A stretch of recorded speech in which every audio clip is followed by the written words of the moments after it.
একটা এমএলএ কে চেয়েছিলাম, আমরা সেইভাবে পাইনি। কেন ওনার মধ্যে ওনার মন মানসিকতা আলাদা আছে, ওনার মন মানসিকতা আলাদা আছে। আমরা খোলাখুলি বলছিলাম ফুরফুরার ফিল্মের উন্নয়ন উনি চাই না।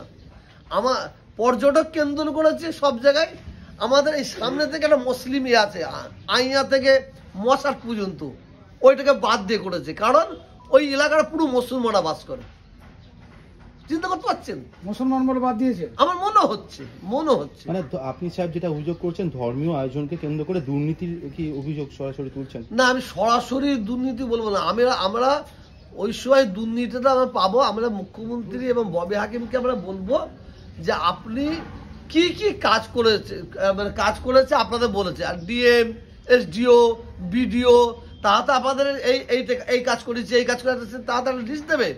সেই লিস্টটা আমার ঘরে দেন, আমরা দেখে নেবো ওনারা সত্যিকারে এই কাজ করেছে কিনা।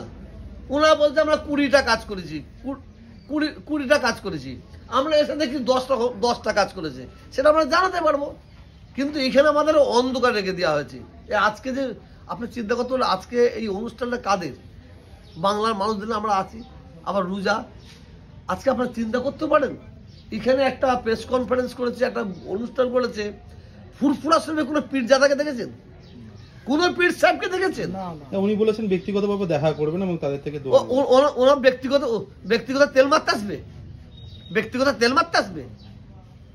আমার এখানকার লোক কি অসুবিধা আছে না সুবিধা আছে তার জানার দরকার নেই?